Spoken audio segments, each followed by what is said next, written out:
आप बताइए, आप कह रहे हैं हम अंतरकलह में थे, इनको शर्म नहीं आती? वसुंधरा जी कहां बैठी है? ना पक्ष में बैठी है, इधर प्रतिपक्ष की लाइन में बैठा रखा है, इनको शर्म नहीं आती? आप देखिए माननीय सभापति महोदय, नेता प्रतिपक्ष उधर बैठे हैं, हमारा पूर्व मुख्यमंत्री उसके बराबर में बैठा है, और आप जो विपक्ष के लोग बैठे हैं, निर्दलीय लोग बैठे हैं, उनके बराबर आप अपनी पूर्व 2 बार की मुख्यमंत्री को बैठा रहे। ये अंतरकलह है? किन किन को मंत्री बनाया, किन को नहीं बनाया, ये अंतरकलह नहीं है? मुख्यमंत्री जी आपकी मीटिंगों में वसुंधरा जी नहीं जा रही हैं, ये अंतरकलह नहीं है? प्रदेश के अध्यक्ष को अच्छी शब्दों में पुकारा गया था। विधानसभा चुनावों से पहले ये अनुमान लगाया जा रहा था कि वसुंधरा राजे का कद शायद राजस्थान की राजनीति में अब घट जाएगा, और वो अनुमान सही साबित होता हुआ दिखाई दे रहा है। विधानसभा में सत्र चल रहा है और वहां पर अब एक दूसरे पर आरोप प्रत्यारोप का दौर भी शुरू हो चुका है।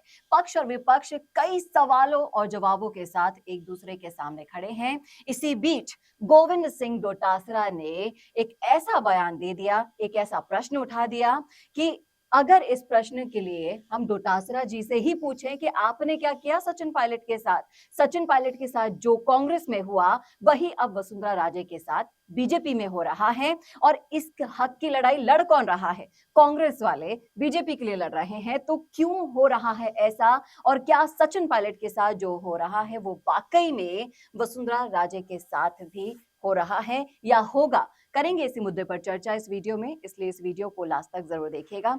नमस्कार, मैं हूं चेतना शर्मा और मुद्दे पर बातचीत करने के लिए मेरे साथ मौजूद है हमारे editor in chief Varun Bhansali ji. Sir, आपका बहुत बहुत स्वागत है। तो विधानसभा का जो सत्र है, जो अनुमान लगाया जा रहा था हंगामेदार होगा, उसकी शुरुआत हो चुकी है। गोविंद सिंह डोटासरा ने ये आरोप लगा दिया है बीजेपी पर कि वो वसुंधरा राजे के साथ अच्छा नहीं कर रहे हैं, न्याय नहीं कर रहे हैं, उन्हें कहां बिठा रखा है, वो इस बात पर सवाल उठा रहे हैं और उदाहरण पेश कर रहे हैं कि देखिए हमारा नेता प्रतिपक्ष और पूर्व मुख्यमंत्री साथ में बैठे हैं। तो वो दर्शाना क्या चाहते हैं कि वसुंधरा राजे का कद काफी घट गया है बीजेपी में, ये बताने की कोशिश कर रहे हैं। देखिए, अब कांग्रेस संख्या बल में 70 की है और 70 के संख्या बल में उनको चाहिए मुद्दे जिससे विधानसभा गुंजायमान हो सके और विधानसभा में वो मुद्दे बड़े तरीके से उठा सके। और सबसे पहला और सबसे बड़ा मुद्दा जो उन्होंने उठाया वो ऐसा मुद्दा था जिसके आरोपी वो खुद भी रहे हैं। उन्होंने कहा कि वसुंधरा राजे को आपने ना तो सत्ता पक्ष की तरफ बैठाया, ना उन्हें फ्रंट की सीट दी, उनको नेता प्रतिपक्ष और निर्दलीय जहां बैठते हैं वहां पर बैठा रहे हो, उनके साथ इतना बुरा क्यों कर रहे हो? अरे गोविंद सिंह डोटासरा साहब, इस बात को बोलने से पहले एक बार थोड़ा तो इतिहास में जाकर देखा होता कि आपने अपने डिप्टी चीफ मिनिस्टर के साथ किया क्या, उनको कहां पर बैठाया, उनके साथ आपने विधानसभा के अंदर और विधानसभा के बाहर क्या किया। कांग्रेस पार्टी के इतने दिग्गज नेता को नाकामा, नाकारा, निकम्मा, कोरोना, पता नहीं आपने क्या क्या कहा। आप ऐसी चीजें बोल भी कैसे सकते हैं? और आपका उस सब में रोल कितना था वो भी जग जाहिर है, सबको पता है। लेकिन बड़ी बात ये यहां पर हो रही है कि वसुंधरा राजे को टारगेट बनाकर कहीं ना कहीं बीजेपी का एक ऐसा पर्सपेक्टिव सेट करने की कोशिश की जा रही है कि बीजेपी वसुंधरा राजे को बहुत ही उनके साथ बुरा कर रही है, वसुंधरा राजे को विक्टिम कार्ड खिलवाने की कोशिश कर रही है। जब मैं ये सीन देखता हूं तो मुझे याद आता है वो सीन जब विधानसभा में, इसी विधानसभा में गुलाब चंद कटारिया हुआ करते थे और वो सचिन पायलट की तारीफ करते थे।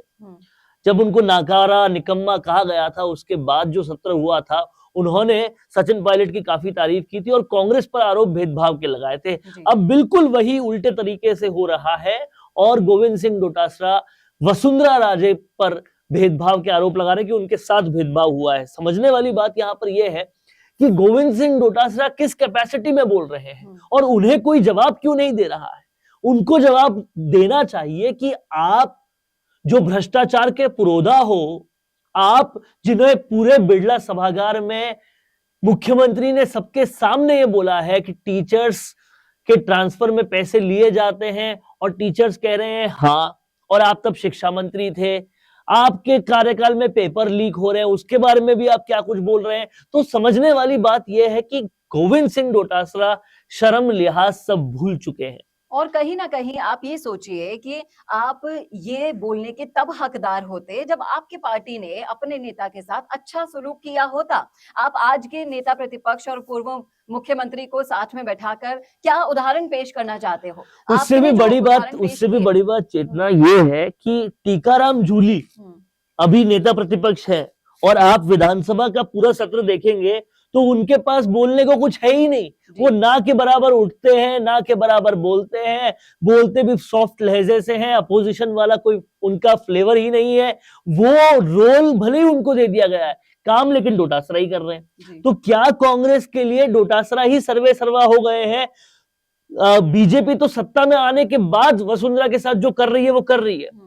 आप तो अपोजिशन में होते हुए भी सचिन पायलट के साथ आपने क्या किया? उनको राजस्थान से बाहर का रास्ता दिखाने के लिए छत्तीसगढ़ का प्रभारी बना दिया और उनको आपने केंद्र की राजनीति में डाल दिया और राजस्थान से पूरी तरीके से आउट कर दिया जनरल सेक्रेटरी बनाकर। और यहां पर जो पोस्टें आपने दी है नेता प्रतिपक्ष की और खुद जिस पोस्ट पे बैठे हैं कांग्रेस के आलाकमान की, कांग्रेस के राजस्थान के आलाकमान की, दोनों ही पोस्ट गहलोत खेमे से आई है। ना तो सचिन पायलट के समर्थक को कुछ दिया है, ना सचिन पायलट को कुछ दिया है। तो इससे साफ तौर पे समझ में आता है कि वसुंधरा के साथ तो बीजेपी सत्ता में आने के बाद बुरा कर रही है। आपने पायलट के साथ सत्ता में रहते हुए और सत्ता में विपक्ष में रहते हुए दोनों ही बुरा किया है। जी बिल्कुल। और कहीं ना कहीं सोचने वाली बात यह है कि आपने खुद ने थाली में परोसकर मुद्दे दिए थे। जब आपके पास अब कोई मुद्दा है ही नहीं सरकार के खिलाफ उठाने का, तो आप बिन बात का मुद्दा उठाने कांग्रेस सिर्फ दो मुद्दे उठा रही है, एक तो ये वसुंधरा राजे वाला मुद्दा और दूसरा मुद्दा राजीव गांधी इंटर्नशिप योजनाओं में जो युवा है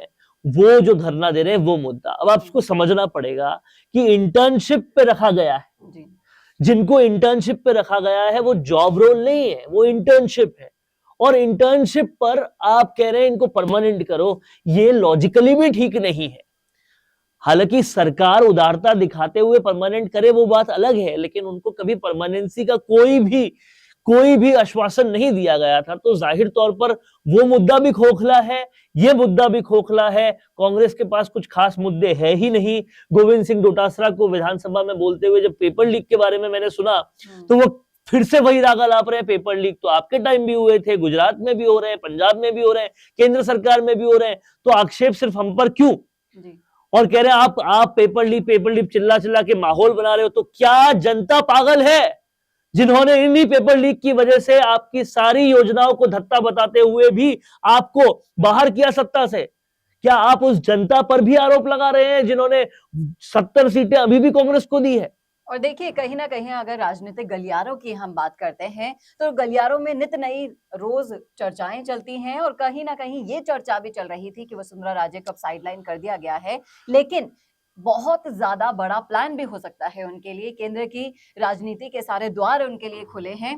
तो वसुंधरा राजे भी खुद क्यों चुप हैं और क्यों इन चर्चाओं को हवा मिल रही है, इसके बारे में देखिए आपको इस बात में वसुंधरा राजे और पायलट में बहुत बड़ा फर्क देखना होगा। जिस वाकये की मैं बात कर रहा हूं, जब गुलाबचंद कटारिया सचिन पायलट की तारीफ कर रहे थे उन्हें नाकारा निकम्मा बोलने के बाद, और तभी उसी के साथ में कांग्रेस की बुराई कर रहे थे, तो सचिन पायलट ने खड़े होकर कहा था कि मेरे साथ जो कुछ भी हो रहा है ना वो मेरी पार्टी का आंतरिक मसला है और उसे हम हल कर लेंगे, लेकिन कांग्रेस के बारे में आप कुछ मत बोलिए। लेकिन यहाँ पर वसुंधरा राजे ने बीजेपी की बुराई करे जाने पर भी कोई आवाज नहीं उठाई। आप इसे समझिए, ये कहीं ना कहीं एक नाराजगी दिखा रहा है। वसुंधरा राजे नाराज है और वो नाराजगी आगे आने वाले वक्त में क्या ठीक कर दी जाएगी या ये नाराजगी बढ़ेगी, सत्ता को किस तरफ ले जाएगी, ये कई सारे और सवाल खड़े कर रही है।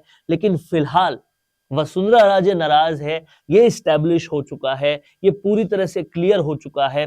समझने वाली बात यह है कि उस नाराजगी को देखकर उसे इनकैश करने और हवा देने और चिंगारी को आग लगाने का काम गोविंद सिंह डोटासरा कर रहे हैं, जो बतौर विपक्ष उनका धर्म है। लेकिन कम से कम अपने गिरेबान में एक बार झांका होता डोटासरा साहब। और समझने वाली बात यह है कि क्या डोटासरा के अलावा कांग्रेस के पास बोलने को कोई ज्यादा लोग है ही नहीं। मैंने पूरे विधानसभा के पूरे सत्र में एक गोविंद सिंह डोटासरा और एक रोहित बोहरा, इन दोनों की नोटिसेबल स्पीचेस थी। उसके अलावा कोई भी नोटिसेबल तरीके से बोला ही नहीं है। और बोलने के लिए मुद्दे ही नहीं है। ओपीएस के कुछ मुद्दे जरूर उठाए गए हैं, क्योंकि ये तो उठेंगे, क्योंकि गहलोत सरकार ने हद से ज्यादा योजनाएं घोषित कर दी, उनके पास भी कोई प्लान नहीं था कि ये इंप्लीमेंट कैसे होगी।